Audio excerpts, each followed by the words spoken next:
Bon, je suis désolé les gars, mais j'ai une addiction. Vraiment, ça me saoule, j'ai une super grosse addiction. Genre en fait, je kiffe le trading.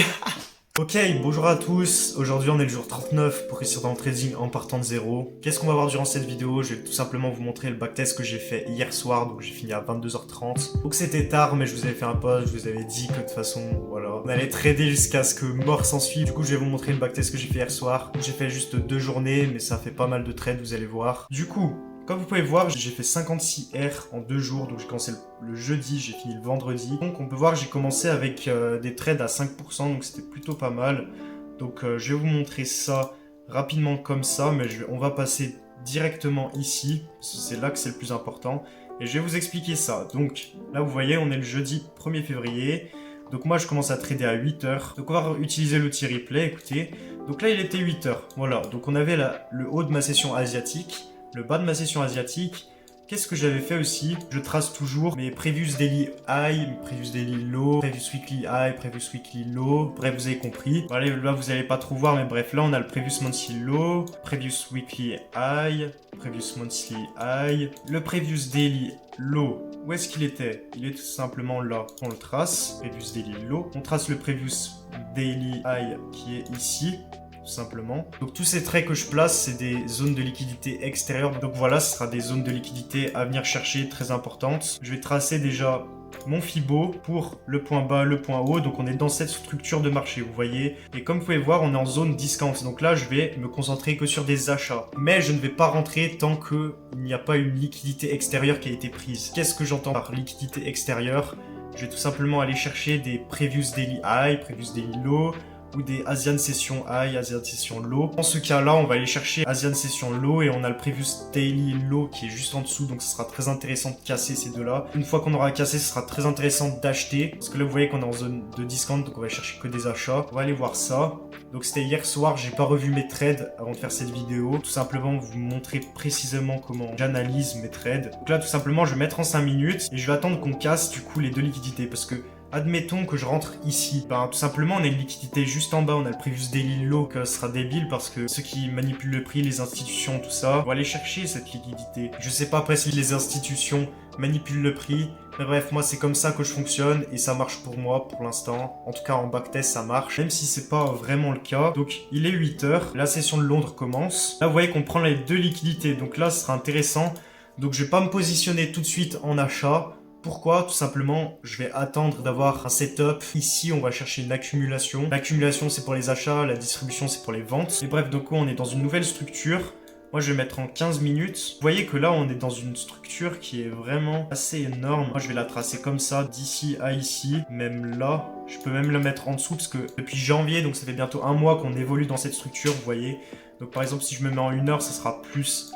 Voilà, ce sera plus visible. Là, vous voyez qu'on évolue vraiment dans cette structure-là. Du coup, qu'est-ce que je vais faire? On va attendre du coup avoir un setup. Donc moi, je vais chercher une accumulation. Là, on voit qu'on a des break-off structure, donc le prix veut encore descendre. Mais nous, on va chercher un break-off structure du haut. Si on cherche une accumulation, il faut que ça casse par le haut. Si ça casse par le bas, ça sera pour une distribution. Mais sauf que là, le prix est pas cher. Du coup, faut acheter. C'est logique. Tu vas pas acheter un prix s'il est élevé. Bref, on continue. Je vais laisser couler comme ça. Là, vous voyez qu'on a eu un break-up structure, donc lui, je l'ai remarqué. Donc là, ça pourrait être intéressant de rentrer tout de suite en achat comme ça. Mais on va voir ce que le prix fait. Parce que pour moi, il est encore un peu tôt pour rentrer. Il n'y a pas eu encore de gros mouvements, on a juste eu 1, 2 mouvements. On va voir de toute façon ce que le prix nous fait. S'il revient ici, je prendrai un achat. S'il revient pas tout de suite, je prends pas d'achat. Et voilà, vous voyez que le prix, là, il recasse. Et bref, nous, on va attendre vraiment que le prix revienne ici. Là, c'est vraiment notre zone la plus basse. Donc là, on voit qu'il y retourne. Je vais pas rentrer tout de suite. Moi, je vais rentrer où? Moi, je peux rentrer... Je peux prendre la zone des 50 de ma zone. Et je vais pouvoir essayer de rentrer ici, par exemple. Voilà. On va viser où? On va viser le plus haut. Voilà, donc la liquidité extérieure. Là, ça m'a fait rentrer. On est dans la position. Donc là, du coup, c'est une accumulation, parce que le but d'une accumulation, c'est que ça casse par le haut. Donc vous voyez qu'on a cassé par le haut une fois, on recasse par le haut une deuxième fois. En plus de ça, on a pris la liquidité de l'Asian Session Low et du Previous Daily Low. Du coup, on a pris nos liquidités, on accumule, c'est parfait, on a tout. En plus de ça, on est en zone discount sur le court et long terme. Donc c'est vraiment parfait, tout converge, tout est bon. Là, vous voyez que j'avais tracé un SMS. Et vous voyez que normalement du coup c'est vraiment léger, mais voilà, on a une petite divergence, c'est pour ça que j'avais mis SMS. Donc là vous allez dire c'est facile, j'avais déjà tout tracé, mais bref, ouais, j'ai déjà fait ce travail hier. Mais là c'est justement que ça aille un peu plus vite. Qu'est-ce qu'on peut voir? Qu'est-ce qu'on peut voir? Là, on casse par le bas, ok. Il me semble bien que j'avais repris un autre trade. Donc là on voit déjà on a notre premier trade qui passe. Donc ça aille plus vite tout simplement, là je vais vous montrer directement les trades que j'ai pris. Du coup ce trade là on l'a vu ensemble, du coup en backtest, voilà en replay. Voilà, zone de POI, j'ai repéré, ça a cassé par en haut, mon accumulation est validée. Je trace ma zone de POI, le prix n'est jamais retourné, on a des imbalances à combler. En plus, juste au-dessus, là, vous voyez, on a des imbalances à combler. Ah oui, ici, j'avais repéré un mitigation block, parce que tout simplement, on était dans la kill zone de Londres. Donc, tout simplement, dans la kill zone de Londres, qu'est-ce qu'on va faire? C'est là où on va pouvoir trader les breaker blocks, les mitigation blocks. Je pourrais en parler dans d'autres vidéos si vous voulez. Mais bref, en fait, le mitigation block, si vous voulez, c'est le prix, il fait comme ça, il fait un premier pic, un deuxième pic un peu plus loin, du coup c'est un breaker block parce qu'il casse le premier pic. Après il vient casser ici, du coup vu qu'il casse, on trace notre zone, la dernière bougie haussière avant la baisse et la cassure.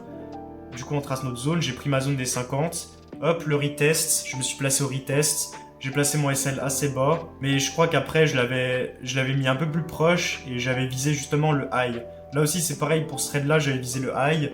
Là je m'étais trompé, j'avais visé trop haut, j'avais visé un PY inexistant, vraiment erreur de débutant, je suis débutant. Mais bref, du coup voilà, j'avais visé ici, j'avais visé le trait violet. Et du coup mes deux trades ils sont passés à 5 de RR. Là j'ai pris un petit -1, je vais vous montrer tout de suite vite fait qu'est-ce qui s'est passé. Alors on était en zone de premium.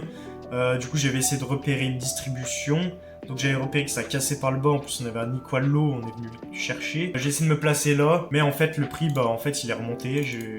Je sais pas pourquoi j'ai pris ce trade là. Je suis rentré un peu trop vite, et puis vous voyez qu'en fait je suis rentré en vente à la limite de la zone premium et discount. Donc en fait j'étais vraiment ici, j'étais vraiment pas loin du coup. Faut prendre des ventes vraiment à l'extrémité de ma zone rouge, ou prendre des achats à l'extrémité de ma zone verte pour que ça passe mieux. Du coup voilà, moi c'est comme ça que je fonctionne. Après là j'ai encore repris 5%, enfin 5R. Donc là, vous voyez qu'on a des breaks. Là, surtout, moi, ce que j'ai repéré, c'est que là, ça, c'était notre plus haut. Sans compter lui, ça, c'était notre plus haut. Donc là, qu'est-ce qu'on voit? On voit qu'on a une grosse mèche baissière. Donc là, on a pris toute la liquidité d'en bas. Et ensuite, qu'est-ce qu'on a vu? On prend la liquidité d'en haut aussi. Du coup, moi, qu'est-ce que je fais? Je place mon POI. Donc ici, dernière bougie baissière avant la hausse et avant la cassure du haut.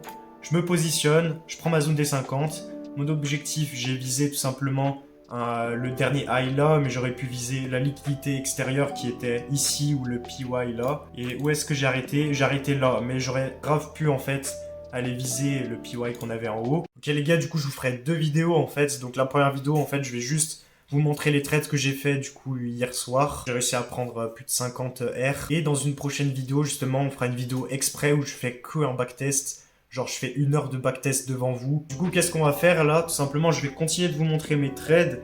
Donc, je vais vous montrer le trade où j'ai pris 10 R. Donc là, qu'est-ce qu'on a vu? Là, encore une fois, qu'est-ce qu'on peut voir? C'était le début de journée. Ouverture de la session de Londres, ici. Ici, là, voilà. Là, on voit qu'on prend notre liquidité. Mais moi, j'allais rien faire parce qu'on voit qu'on avait le Previous Daily High qui était juste au-dessus. Fallait le chercher. Du coup, là, on a pris. Mais je vais pas me placer encore parce que c'est trop tôt. Moi, je cherche un setup vendeur clair. Donc une belle distribution. Du coup là on voit qu'on casse par le bas. Moi j'ai mis AR break mais c'était pas vraiment l'AR du coup. Après on recasse par en haut. Donc après j'avais tracé en haut de time frame HTF une zone de POI intéressante. On voit qu'on a réagi dedans. Du coup j'ai tracé ma zone de POI. Là on avait une autre zone de POI. Parce que là du coup en fait on a eu hop. On a eu un petit retracement et un boss. Donc un break of structure. Donc qu'est-ce qui casse la structure? C'est cette bougie-là. C'est cette bougie, c'est la dernière bougie haussière, voilà, c'est elle qui casse la structure. Je mets ma zone de POI, voilà, tout va bien. De plus, on est en zone de premium, mais ça je peux pas vous le montrer, mais bref, le prix était cher, fallait vendre. Et on voit qu'à la clôture de la position, hop, ça a super bien réagi, vous voyez. Après, je vais vous montrer mes trades perdants. Sans trop vous les décrire parce que sinon ça va prendre trop de temps cette vidéo. Mais bref voilà, on a eu des boss, tout ça, on a intégré la zone de PY, tac tac, là on a pris notre trade, on n'a pas vraiment pris la liquidité encore, ça a plutôt fait un rebond. Et bref là du coup, moi je me suis dit, le prix il va descendre, il va prendre la liquidité, là il l'a pas prise, attends. Du coup, j'ai tracé, ah oui c'était un mitigation block, là vous voyez qu'on a un pic, on a un pic un peu plus bas, on casse le pic, et du coup, dernière bougie baissière avant la hausse. je trace mon POI. Donc ça, on peut faire ça que dans les kill zones. Donc là, c'était la kill zone de Londres. Du coup, j'ai tenté le retest et voilà. Sauf que le prix, non. Lui, c'est pas ce qu'il a fait. Il a continué droit. Bref, j'ai tenté, mais c'est pas passé. C'est pas grave. De toute façon, j'avais fait 10% le trade d'avant. Donc ça n'a aucun impact. C'est pas ce qu'il faut se dire parce que chaque trade est différent. Et c'est pas parce que tu perds avant qu'il va falloir essayer de se refaire dans le trade prochain. Et c'est pas parce que tu gagnes beaucoup que si tu fais une perte derrière, c'est pas grave parce que c'est de l'argent que tu avais gagné avant et qui est pas vraiment ton argent. Non, c'est pas comme ça qu'il faut réagir. Les trades passés ne doivent pas avoir d'impact sur tes trades futurs. Là, bref, on n'avait pas cassé. Là, j'avais tenté du coup la baisse, ça a pas marché, ça a cassé. Là, on voit qu'on a eu la baisse. Donc là, j'ai tenté une distribution, je crois bien. Donc on a cassé par le bas. Après, on a fait un nouveau plus haut. Donc on a cassé, on a tout cassé. Donc en plus, ça voulait dire que le prix voulait monter. Je sais pas pourquoi j'ai fait une vente. Là, j'ai vu que le prix manipulait. Du coup, je me suis dit, c'est une zone de POI intéressante. Bref, j'ai tenté encore une autre fois. Et prochain trade. Donc c'était à 13h16. Donc les trades, ouais, je les ai enchaînés vraiment. Là, qu'est-ce que j'ai vu? Encore une fois, la accumulation, j'ai vu les bougies et tout. Le prix mitigé, je me suis dit, ouais, c'est une zone de POI intéressante, je trace. En plus, on a eu un break-up structure. On était en zone de premium. Mais vous voyez qu'on était en zone de premium, mais pas énormément. Vous voyez qu'on était plutôt au middle, plutôt à la moitié, donc c'était pas très intéressant. Le prix, vous voyez, il a mitigé. Là, il nous a fait un equal low. Et vous voyez qu'il est remonté, on a perdu. Voilà, j'ai perdu. Et là, le trade à 26%, là, 26R. Truc de fou, les gars. Donc, je savais depuis le début que le prix allait descendre parce que sur une grande time frame, sur du M15 H1, le prix, il avait beaucoup monté. On était arrivé dans une zone de POI super intéressante. Fallait que le prix descende. Je savais que le prix allait descendre à un moment, il allait tout péter. Là, en plus, on n'avait pas pris la session asiatique low. Et bref. Du coup, qu'est-ce que j'ai vu? J'ai d'abord, du coup, tracé la zone de POI en haute time frame, donc c'était en M5, je l'ai tracé, et après je l'ai raffiné en M1. Là, il a super bien réagi, du coup je l'ai supprimé, parce qu'une fois une fois que le prix revient sur un POI, il faut le supprimer, il n'existe plus. Mais bref, là du coup, j'ai retracé mon nouveau POI, une zone super intéressante, du coup je cherchais une distribution.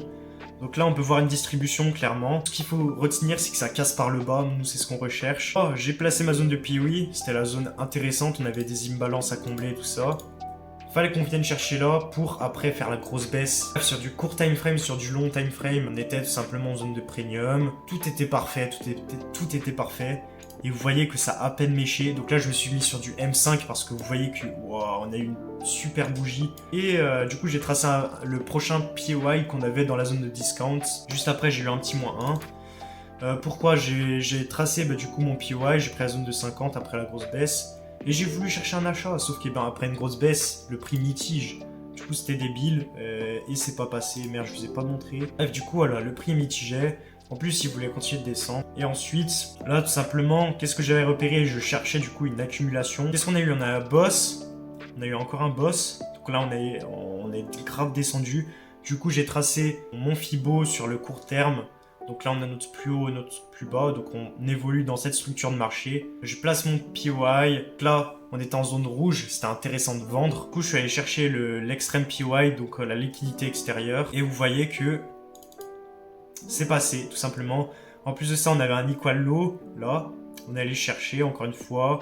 Break-up structure, bref, on a cassé la structure à chaque fois. Et là, on a fait un vrai break-up structure.